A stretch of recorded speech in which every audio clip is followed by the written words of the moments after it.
आप लोगों ने जिन के बारे में तो ज़रूर सुना होगा।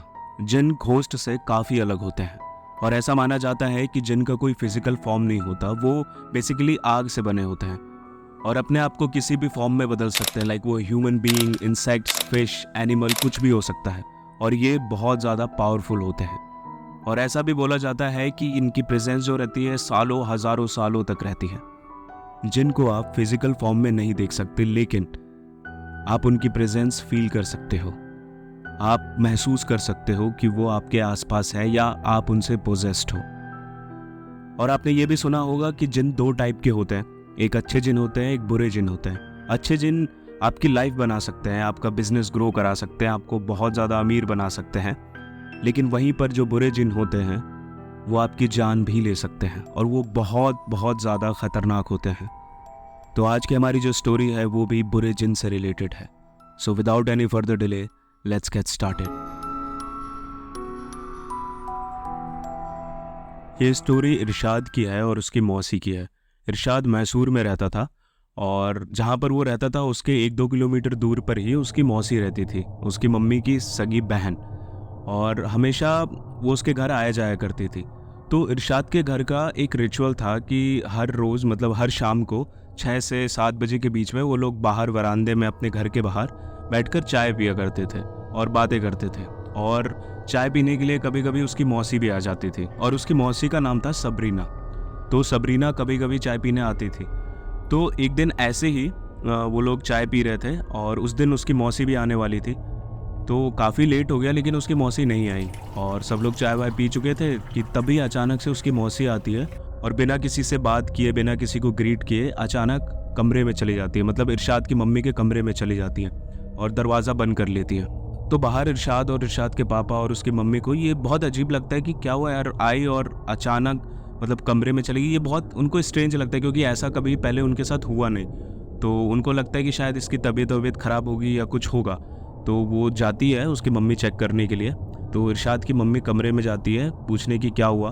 और बाहर इरशाद और इरशाद के पापा बैठे थे और अचानक से उनको इरशाद की मम्मी की चिल्लाने की आवाज़ आती है। वो लोग घबरा जाते हैं क्या हुआ और वो जल्दी भाग कर जाते हैं। देखते हैं तो उसकी मम्मी एक कमरे के कोने में खड़ी थी और एकदम शॉक और मतलब कुछ नहीं बोल रही थी। और फिर तभी इरशाद की नज़र अपनी मौसी पर जाती है, मतलब सबरीना पर जाती है।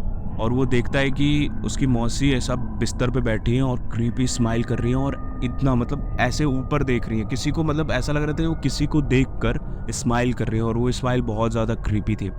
इरशाद अपने पापा को बताता है और उसके पापा सबरीना के पास जाते हैं और जैसे ही वो पूछने वाले होते हैं कि सबरीना क्या हुआ, तो सबरीना अचानक से उसके पापा का गला पकड़ लेती है, इरशाद के पापा का।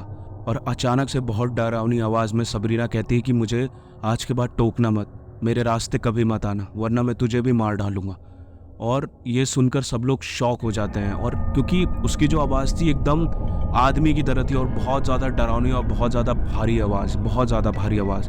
तो जैसे तैसे इरशाद गला छुड़ाता है अपने पापा का और वो लोग और मम्मी को भी लेकर आता है और कमरा बंद कर देता है अंदर, मतलब बाहर से कमरा बंद कर देता है। और फिर मौसा को कॉल करता है, मतलब सबरीना के हस्बैंड को कॉल करता है और फट से बुलाता है। सबरीना का हस्बैंड आता है और उसको सारी बात पता चलती है। तो वो समझ जाता है कि ये सबरीना शायद किसी चीज़ से पोजेस्ड है क्योंकि ऐसी सब चीज़ें आज तक पहले कभी नहीं हुई और सबरीना को कोई ऐसी बीमारी भी नहीं थी।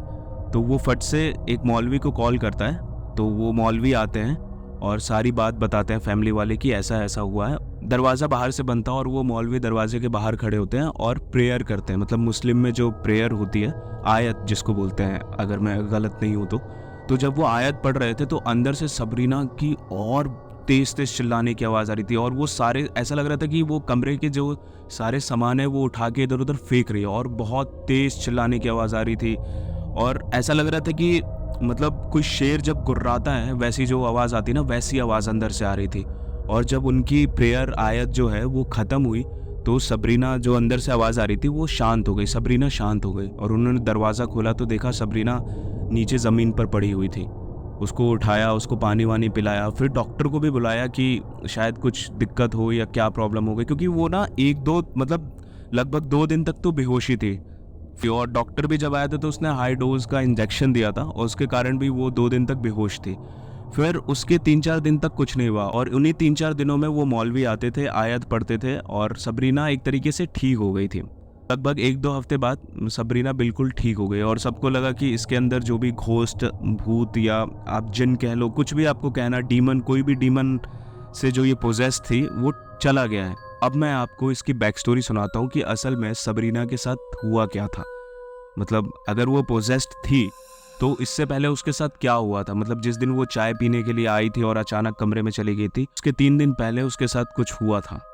हुआ यूँ था कि सबरीना 3 दिन पहले मार्केट से रात को करीब 9 से 10 हो रहे होंगे, वो अपने घर की तरफ जा रही थी और वो वेल ड्रेस्ड थी, मतलब बहुत अच्छे कपड़े पहने थे, उसने इत्र वित्र लगाया था। जैसे ही वो अपने घर पे पहुंचने वाली थी, उसके लगभग 5-6 मिनट पहले वो जब वॉक कर रही थी तो उसको ऐसा लग रहा था कि उसको पीछा कर रहा है। ठीक है, उसको कोई ऐसे ठंड नहीं लग रही थी, अचानक से उसको वैसी कोई फीलिंग नहीं आ रही थी डर वाली, पर उसको ऐसा लग रहा था कोई उसका पीछा कर रहा है। और जब वो बार बार पीछे मुड़कर देख रही है तो वहाँ पर कोई नहीं था। उसको ऐसा बार बार फील हो रहा था कि कोई पीछा कर रहा है। और फिर सबरीना ना एक टाइम पर रुक जाती है कि वो उसे ऐसा लगता है कि कोई पीछा कर रहा है और जब वो पीछे मुड़ती है तो वो छुप जा रहा है। तो सबरीना ना ऐसा अचानक से चलते चलते रुक जाती है और जब वो मुड़ती है तो उसके इतने पास एक बहुत ही लंबा चौड़ा आदमी और बहुत ही डरावना आदमी उसके इतने पास खड़ा था और उसे घूर रहा था। और वो दिखने में बहुत ही ज़्यादा डरावना था। वो बहुत क्रीपी स्माइल दे रहा था सबरीना को और इतने पास खड़ा था। और सबरीना ने उसको देखा और सबरीना एकदम शॉक हो गई और वो सीधे भागते हुए घर पे आई। और वो जो आदमी खड़ा था वो जिन था। जैसा कि मैंने आपको बताया कि जिन कोई भी फॉर्म ले सकते हैं, मतलब ह्यूमन, एनिमल, इंसेक्ट्स, फिश, कोई भी फॉर्म ले सकते हैं। तो वो जिन था और वो बहुत ही ज़्यादा डरावना था। और सबरीना जब घर पे आई तो उसने ये बात किसी को नहीं बताई क्योंकि उसे लगा कि कोई यकीन नहीं करेगा इस बात पर। तो उसने ये बात किसी को नहीं बताई और रात को वो सोने चली गई। उस रात को तो उसके साथ कुछ नहीं हुआ, ठीक है, नॉर्मली वो सो के उठी, कोई दिक्कत नहीं हुई उसको। अगले दिन उसके घर पर सिर्फ वो थी और उसकी मदर इन लॉ थी, उसकी सास थी, और जो उसका हस्बैंड था वो किसी काम से बाहर गया था, तो वो उस रात को घर नहीं आने वाला था। तो सबरीना अपने कमरे में अकेली थी और अपने बेड पर सोने जा रही। और उसके कमरे में जो बेड था वो बेड उसके विंडो के पास था, मतलब ये विंडो है, ये उसका बेड है। और जो उसका कमरा था वो 2nd फ्लोर पर था, मतलब 2 फ्लोर की बिल्डिंग थी, मतलब 2 फ्लोर का घर था जिसमें सबरीना रहती थी और 2nd फ्लोर पर उसका कमरा था। तो सबरीना जैसे ही लेटने को गई और वो आंखें बंद कर रही, तो उसको ना बार बार फील हो रहा है कि उसको कोई देख रहा है। मतलब आप जैसे ही सोने वाले हो रहे हो, आप पूरे तरीके से कंप्लीटली सोए नहीं हो और आप सो रहे हो और आपको कोई ऐसा देखे तो आपको पता चल जाएगा कि आपको कोई देख रहा है और आपकी अचानक आँख खुल जाएगी। तो ऐसा बार बार सबरीना को फील हो रहा था। तो सबरीना को नींद नहीं आ रही थी और सबरीना उठी और उसके कमरे में, उसको मैगज़ीन पढ़ने का बहुत शौक था सबरीना को, तो वो अपने कमरे में ही रखी मैगज़ीन को उठाई और उसने पढ़ने लगी मैगज़ीन को कि तभी उसकी नज़र ना कमरे की खिड़की पर गई और उसने देखा कि कमरे की खिड़की पर वही आदमी, वही जिन ऐसा लटका हुआ है। मतलब रेलिंग्स थी, वो जो विंडो थी ना, विंडो के ऊपर रेलिंग था और उस रेलिंग पर ऐसा लटका हुआ है। अब सबरीना बहुत ज़ोर से डर गई और सीधे अपनी मदर इन लॉ के पास गई और सारी बात बताई कि ऐसी ऐसी बात है। तो उसकी मदर इन लॉ घर में आई और उन्होंने देखा और उन्होंने भी कुछ, उनको भी आयत आती थी, वो प्रेयर आती थी जो मुस्लिम में होती है, वो प्रेयर उन्होंने पढ़ी और बोला कि ऐसा कुछ नहीं है, तूने शायद बुरा सपना देखा होगा, फिर भी मैं प्रेयर पढ़ देती हूँ तेरे लिए। तो और फिर वो प्रेयर पढ़ी और फिर उसके बाद सबरीना सोने चली गई। जब वो प्रेयर पढ़ी तो सबरीना को बहुत अच्छी नींद आई, ठीक है, उसको कोई दिक्कत नहीं हुई। फिर अगले दिन सुबह, मतलब जब उसका जो हस्बैंड आने वाला था, उसको पता चलता है कि उसका हस्बैंड थोड़ा लेट आएगा रात को, आज भी मतलब वो सुबह नहीं आ पाएगा। तो उसका हस्बैंड रात को लगभग 11 बजे आने वाला था। रात के लगभग 10 बज रहे थे। इसके 1-2 घंटे बाद सबरीना का हस्बैंड आने वाला था और सबरीना जगी हुई थी कि तभी सबरीना को आवाज़ आई दरवाज़ा खुलने की। तो उसने सोचा कि उसका हस्बैंड होगा, तो और वो वेट करने लगी कि उसका हस्बैंड ऊपर आएगा।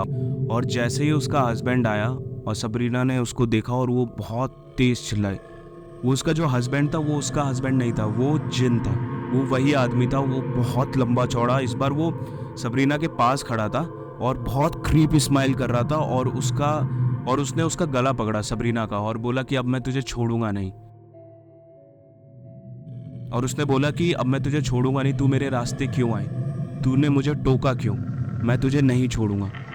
और सबरीना बहुत तेज चिल्लाई और उसकी आवाज़ सुनकर उसकी मदर इन लॉ आई और मतलब दरवाज़ा खोला और बोला कि क्या हुआ क्या हुआ क्या हुआ। सबरीना बिस्तर पे थी और रोए जा रही थी और वो अपनी मदर इन लॉ को बता रही थी कि वो फिर से आ गया, वो फिर से आ गया, वो फिर से आ गया।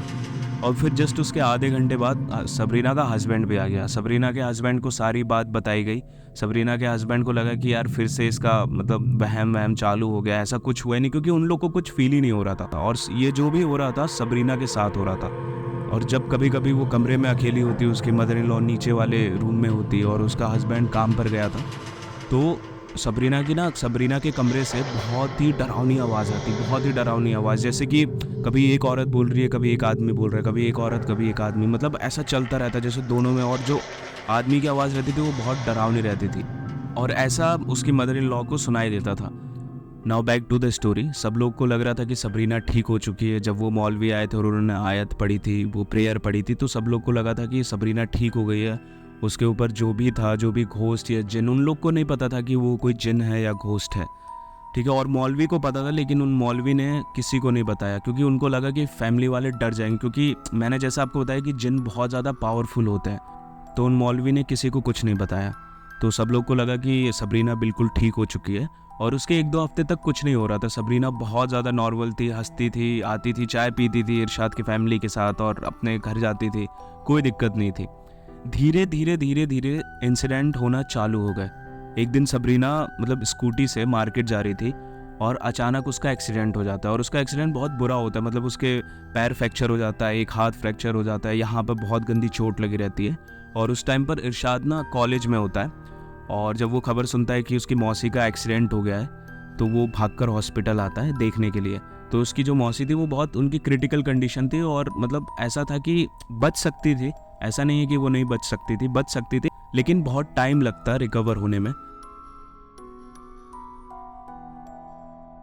तो इरशाद जब हॉस्पिटल आया तो वो आईसीयू में गया और इरशाद अंदर गया और उसने मौसी को देखा तो उसकी मौसी आईसीयू में थी और पूरा पैर फ्रैक्चर था, यहाँ पे प्लास्टर था, हाथ पे प्लास्टर था और यहाँ पे बैंडेज वगैरह थी पूरे एक साइड पे। और बहुत मतलब ऐसा कि बहुत बुरा एक्सीडेंट हुआ था। और फिर उसके बाद ना वो जैसे ही कमरे के बाहर आता है, मतलब मौसी को एक बार देख लेता है वो, और जैसे ही कमरे के बाहर आता है तो उसको ना ऐसी आहट होती है कि मतलब अगर आप जैसे चल रहे हो और आपके पीछे कुछ भी कोई हिला डुला होगा, कि अगर कोई चीज़ यहाँ पे होगी और यहाँ से यहाँ जाएगी, तो आपको एक पता चल जाएगा, आपको एक इंट्यूशन हो जाएगा कि यार हाँ ये चीज़ यहाँ से यहाँ गई है। तो जैसे ही वो इरशाद कमरे के बाहर जा रहा था तो उसको वैसे ही इंट्यूशन हुआ और उसने पीछे मुड़कर देखा तो जो हॉस्पिटल, जो उसके कमरे में जो आईसीयू में बेड लगा था, उस बेड पर सबरीना नहीं थी। वो उस कमरे की खिड़की पर थी। उसकी कमरे की जो कांच की खिड़की थी उस हॉस्पिटल में, उस कमरे में, और वो कमरे की खिड़की के बाहर ऐसा खड़ी थी।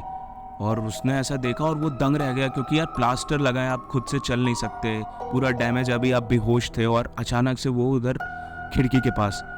इरशाद ने देखा और वो ना बोला कि मासी मासी क्या हुआ, मासी क्या हुआ। सबरीना वो जो मिरर वाली विंडो थी उस पर अपना सर पीट रही है और इरशाद ने देखा, वो गया और वो अपनी मौसी को मतलब ज़बरदस्त हटाना चाह रहा था वहाँ से कि ये क्या कर रही हो, लेकिन उसकी मौसी इतनी ज़्यादा पावरफुल हो गई थी। और इरशाद ने फिर बहुत तेज़ आवाज़ दी, मौसा, अपने मम्मी पापा को आवाज़ दी। उसके मम्मी पापा आए और तो उसके फैमिली वाले, उसके मौसा जैसे ही कमरे में घुसे उन्होंने भी देखा कि वो सबरीना मतलब खिड़की में अपना सर मार रही है। और उन्होंने जैसे तैसे डॉक्टर को भी बुलाया, नर्सेस को बुलाया, सब लोगों ने मतलब उन लोग को बहुत पावर लगाना पड़ा सबरीना को वहाँ से उठाकर मतलब वो बेड पर लेटाने में। इरशाद की फैमिली और उसके मौसा को लगा कि शायद उसको कोई मेंटल प्रॉब्लम है या कुछ ऐसा, मतलब एक्सीडेंट होने के बाद इसको कुछ भी दिक्कत हो सकती। तो उन्होंने सारे मेडिकल टेस्ट कराए जितने हो सकते थे, मतलब सारे के सारे मेडिकल टेस्ट कराए और सारे के सारे मेडिकल टेस्ट पॉजिटिव निकले। बस जो दिक्कत थी वो फिजिकल, जो उनको चोट लगी थी पैर में, हाथ में, इन सब में चोट लगी थी। फिर उसके 3-4 हफ्ते बाद उनको डिस्चार्ज कर दिया गया हॉस्पिटल से और उनको घर पे लाया गया। और उस 3-4 हफ्ते के बीच में ऐसा उनके साथ कुछ नहीं हो रहा। लेकिन सबरीना जो थी वो ना बहुत ज़्यादा स्ट्रेंज बिहेव कर रही थी। उसको रिकवर होने में 6 से 7 महीने लग गए। मतलब जो फ्रैक्चर हुआ था उसकी बॉडी में वो 6 से 7 महीने लगे और फिर उसके बाद भी वो बहुत स्ट्रेंज बिहेव करती। उनकी फैमिली को लगा कि ये पोजेस तो नहीं है, इसको शायद कुछ मेंटली प्रॉब्लम है या क्या है। तो वो डॉक्टर के पास फिर गए, उन्होंने फिर से बहुत सारे चेकअप कराए, लेकिन इस बार भी पॉजिटिव निकला। वो हर जगह गए जहाँ जा सकते थे और हर जगह पॉजिटिव रिजल्ट आया। लेकिन सबरीना का जो बिहेवियर था वो दिन पर दिन स्ट्रेंज होता गया, बहुत ज़्यादा स्ट्रेंज और बहुत ज़्यादा क्रीपी होता गया। सबरीना बहुत ही ज़्यादा स्ट्रेंज बिहेव कर रही थी। मतलब सबरीना एक तरीके से बहुत ज़्यादा वीक हो गई थी, मतलब क्योंकि हॉस्पिटल से आई थी, रिकवर हुई थी, और वो मतलब बहुत ज़्यादा पतली हो गई थी, बहुत ज़्यादा पतली हो गई थी। लेकिन उसके अंदर जो पावर थी वो बहुत ही ज़्यादा पावर थी, और कभी कभी अचानक वीक हो जाती थी, कभी कभी अचानक बहुत ज़्यादा पावरफुल हो जाती थी। और वो ना हमेशा अपने आप को हर्ट करने की कोशिश करती थी सबरीना। जब भी वो अकेले रहती थी तो अपने आप को हर्ट करने की कोशिश करती थी। तो एक दिन ऐसे ही इरशाद के घर पे एक छोटी सी पार्टी थी। तो उसकी फैमिली थी, उसके मौसा थे, उसकी मदर इन लॉ थी, मतलब सबरीना की मदर इन लॉ और सबरीना थी। और सब लोग हॉल में पार्टी कर रहे थे और सबरीना भी थी वहाँ पर। सबरीना नॉर्मल बिहेव कर रही थी। तो और सबरीना बोलती है कि मुझे ना वॉशरूम जाना है, मैं वॉशरूम से होके आती हूँ। तो सब लोगों ने बोला ठीक है। और फिर वो जाती है और मतलब सब लोग मतलब पार्टी कर रहे हैं, एंजॉय कर रहे हैं, तो भूल जाते हैं कि वो वॉशरूम गई थी। और लगभग आधे घंटे बाद सबको याद आता है कि सबरीना तो वॉशरूम गई थी, अभी तक आई नहीं। और फिर उसके सब लोग ना ढूंढना शुरू करते हैं कि सबरीना कहाँ है। और फिर इरशाद की मम्मी जाके वॉशरूम में चेक करती है कि सबरीना है कि नहीं, और सबरीना वहाँ नहीं थी। और सब लोग पूरा घर ढूंढते हैं कि सबरीना कहाँ है, सबरीना कहाँ है, सबरीना कहाँ है। इरशाद छत पर जाता है देखने की सबरीना कहाँ है। और फिर अचानक से जब इसी ढूंढने वाले प्रोसेस में इरशाद बाहर जाता है और वो देखता है कि जो सबरीना है वो ज़मीन पर पड़ी हुई है, और उसके जो ये पूरा बॉडी है ये पूरा खून से लथपथ है। मतलब वो वो छत पे से गिर गई, वैसा वाला सीन था। और यही हुआ था, मतलब उसने सुसाइड कर लिया था सबरीना ने। मतलब जैसा मैंने आपको बताया कि जिन, जो बुरा जिन होता है वो आपको छोड़ता नहीं है। मतलब अगर आप बुरे जिन से पोजेस्ड हैं तो वो आपको छोड़ेगा नहीं, मतलब एट द एंड आपकी लाइफ वो लेकर रहेगा। और यही सबरीना के साथ हुआ। So guys, this was the story. I hope आप लोग को अच्छी लगी हो। एंड अगर आपके पास कोई स्टोरी है या आप चाहते हैं कि मैं पर्टिकुलर इस टॉपिक के ऊपर ये स्टोरी बनाऊँ, इस सिटी से रिलेटेड कोई स्टोरी बनाऊँ, तो आप मुझे कमेंट में ज़रूर बताइए। एंड मैं कोशिश करूँगा वैसी स्टोरी ढूंढ के लाने की और आप लोग को सुनाने की।